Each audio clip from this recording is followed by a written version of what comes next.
শ্রীধাম নবদ্বীপে আমার গৌর হরি তিনি সুরধ্বনি গঙ্গার কূলে প্রভু ভক্ত ভাব অঙ্গীকার করলেন। বাবা ভগবান ভক্ত ভাব অঙ্গীকার করলেন কেন? প্রভু ভাবলেন এই জগতে আমি তো ঈশ্বর, আমি তো ভগবান, আমি ঈশ্বর ঈশ্বরত্ব নিয়ে থাকলে, আমি ভগবান ভগবত্ব নিয়ে থাকলে কোনদিন ভক্তের চরণ ধুলি পাব না। আমি ঈশ্বর ঈশ্বরত্ব নিয়ে থাকলে কোনদিন ভক্ত সঙ্গ করতে পারবো না। এই ভক্ত সঙ্গ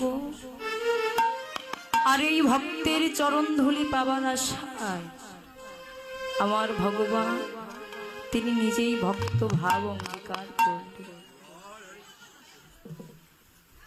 মাগো ভগবানের লীলা বোঝা যায় না, ভগবানের লীলা বোঝা যায় না, কাউকে বোঝানো যায় না। শাস্ত্রে বললেন ঈশ্বরের কৃপালেশ হইতো যাহারে, সেই সেই ঈশ্বর তত্ত্ব বুঝিবারে পারে। আমার দয়াময় দয়া করে, আমার করুণাময় করুণা করে যাকে কিঞ্চিত আস্বাদনের যোগ্যতা দান করে, এই জগতে তারই তো সম্ভব আমার গৌর গোবিন্দের লীলা বোঝা। আজ প্রভু তিনি কখনো রাধা ভাব ভাবতে ভাবতে তিনি নিজেই রাধারানী হয়ে যান, কখনো কৃষ্ণ ভাব ভাবতে ভাবতে তিনি নিজেই শ্রী গোবিন্দ হয়ে যান। আজ বেলি অবসান কালে, অবসান কালে সুরধ্বনি গঙ্গা তীরে দাঁড়িয়ে দাঁড়িয়ে সুরধ্বনিকে যমুনা ভেবে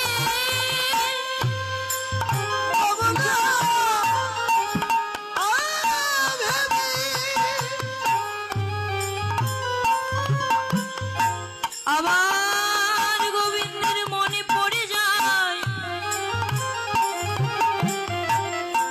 সেই বৃন্দাবনের উত্তর গোষ্ঠ লীলার কথা। লীলা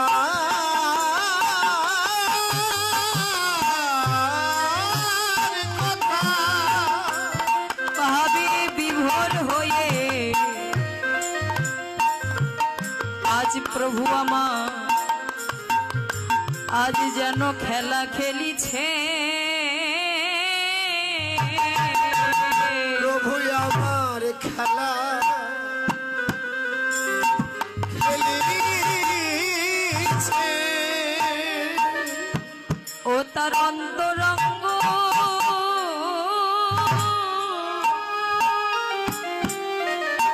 ভগত হয়ে প্রভু আমার খেলা খেলিছে। ও তার অন্তরঙ্গ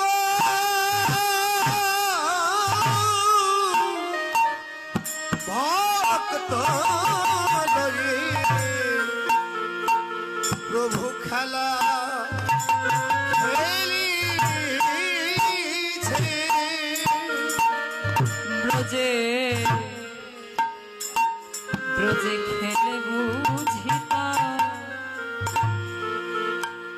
ও তার সাধমে চেন, ব্রজে খেলে বুঝিতা সাধ মে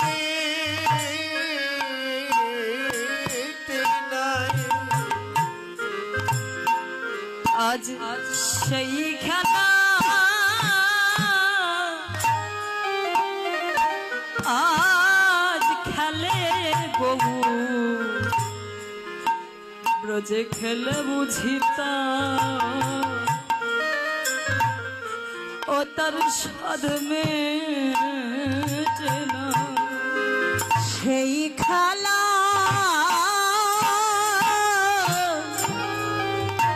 খেলে গৌ ব্রজ খেলে তা সাদে মিটে না আজ সেই খেলা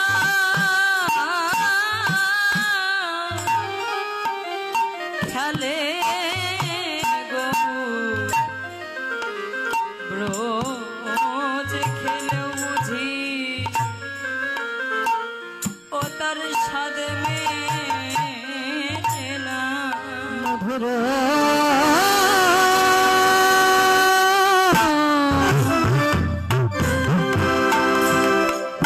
মধুর শ্রীধাম শ্রীধাম বৃন্দাবন লীলায়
রঙে রঙে উঠে গেল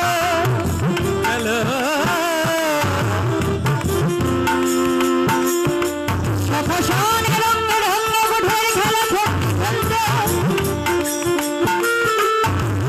আমার গোবিন্দের সুমলির বদন হেরে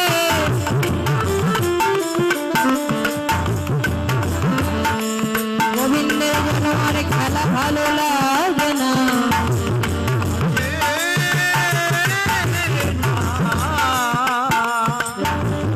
সুবলের বদন হেলে মনে পড়ে গেল আমার প্রেমময়ী রাধা বদনের কথা রাধা বদন খানা মনে পড়ে আমার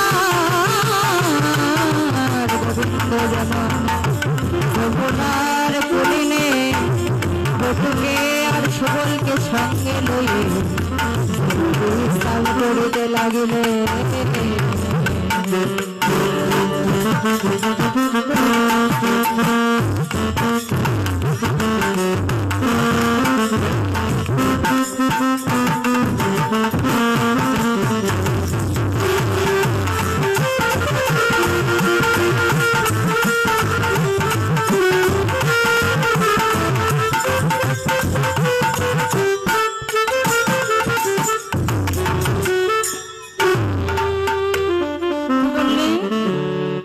বললে আজকে কি করেছেন কিছুক্ষণ আগে আমার গোবিন্দ তিনি গমন গোষ্ঠ করেছেন কিছুক্ষণ আগে গমন গোষ্ঠ করেছেন গোঠের খেলা খেলতে খেলতে আমার গোবিন্দ সুবলির বদনটা দেখেই গোবিন্দের যেন রাধা বদনের কথা মনে পড়েছে রাধা বদন খানা মনে পড়ে গোবিন্দের আর খেলা ভালো লাগছে খেলা যখন ভালো লাগছে না তখন কি করলেন গোবিন্দ সুবলকে নিয়ে আর বটুকে নিয়ে সেই যমুনার কুলিনে বসে বসে রাধা বদন খানা ভাবছে রাধা বদন ভাবতে ভাবতে আমার সুবলির বদন দেখে গোবিন্দের যেন রাধা বদনের কথা মনে পড়ে গেল কিন্তু কেন এখানে একটা প্রশ্ন মনে জাগবে যে গোবিন্দের দ্বাদশ রাখালগণ গোবিন্দের দ্বাদশ রাখালগণ তাদের কাউকে দেখে গোবিন্দের মনে পড়লো না রাধাবদনের কথা, কিন্তু একমাত্র সুবলের বদন দেখে কেন রাধাবদন মনে পড়ে গেল? সুবলের বদন দেখে কেন রাধাবদনের কথা মনে পড়লো? বললেন সুবল আর রাধারানী এরা হলেন ভাই বোন, এরা হচ্ছে ভাই বোন, চন্দ্রভানু, সুভানু আর বৃষভানু। বৃষভানু রাজার কন্যা হলেন আমার শ্রীমতী রাধারানী, সুভানুর পুত্র হলেন সুবল। তাই সুভানু আর বৃষভানু তারা তো দুই ভাই, তো তাদের দুই ভাইয়ের সন্তান তারা রাধারানী আর সুবল। তো তাদের মধ্যে দেখবেন ভাই বোনদের মধ্যে কিছুটা হলেও মিল থাকে, তো সুবলের সাথে আমার রাধারানীর অনেকটাই মিল ছিল। এই জন্যেই সুবলকে দেখে যেন গোবিন্দের রাধাবদনটা মনে পড়ে যায়।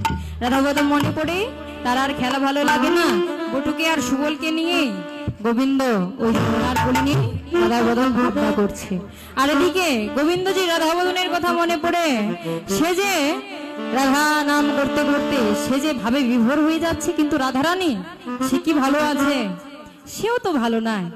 সে জটিলা ভুবনে জটিলা কুটিলার অঙ্গিনাতে ঘরে বসত তার, সেও ভালো নাই, সেও কৃষ্ণ ভাবনায় বিভোর, সেও কৃষ্ণ নামে কাঁদছে। একবার ললিতা সুখী, বিশাখা সুখী, সব সুখীগণকে একত্রে করে রাধারানী রায় বিরহ, রাধারানীর অন্তরে রায় বিরহ, কৃষ্ণ বিরহ, কৃষ্ণ বিরহ জ্বালা বুকে নিয়ে রাধারানী যেন কাঁদছে। একবার ললিতার গলা জড়িয়ে ধরে কাঁদছে, একবার বিশাখা সুখীর গলা জড়িয়ে ধরে কাঁদছে, বলছে সখী কৃষ্ণ বিরহ জ্বালা সইতে নারী, আমি তো আর কৃষ্ণ বিরহ জ্বালা সইতে পারছি না রে। বল সখী কেমন করে আমি আমার গোবিন্দের সঙ্গ পাবো? কতক্ষণে আমি আমার গোবিন্দের সঙ্গ করতে পারবো রে সখী? একবার আমাকে উপায় বলে দে। সখী ললিতা বিশাখার চরণ ধরে গলা জড়িয়ে আমার রাধারানী কাঁদছে। যখন কাঁদতেছে তখন আবার ললিতা সুখী বললেন, এই রাধে এমন করে কাঁদলে তো হবে না, কাঁদলে তুই কখনো গোবিন্দের সঙ্গ লাভ করতে পারবি না। যদি তার সঙ্গ লাভ করতে চাস তাইলে আমি তোমাকে একটা উপায় বলে দিচ্ছি। ললিতা সখী আমার রাধারানীর কর্ণে একটা মন্ত্র দিলেন, কি করে রাধারানী ওই ঘর থেকে বেরোবে, জটিলার ঘর থেকে কি করে রাধারানী বাহিরে বের হবে, সেই মন্ত্রটা দিলেন ললিতা সখী আমার রাধারানীর কর্ণে। কিন্তু ঘর থেকে বেরোবে, কিন্তু কোথায় যাবে? গোবিন্দ কোথায় আছে, কি অবস্থায় আছে, কেমন আছে সেটা না জানলে তো আর ঘর থেকে বেরোনো যাবে না, বেরোতে পারবে না। কেমনে, কে বলে দিবে আমার গোবিন্দ কোথায় আছে? তৎক্ষণাৎ মনে পড়ে গেল সেই তুলসীর কথা। তুলসীর কথা মনে পড়বা মাত্র রাধারানী এবার তুলসীকে আহ্বান করলেন। তুলসী চলে আসছে, তুলসীকে দেখে রাধারানী বলছে, ওরে তুলসী, ওরে রাধিকা বসে আর লইয়া তুলসী আজ কথা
রাধিকার উপসী লইয়া তুলসী কহে মধুর কথা।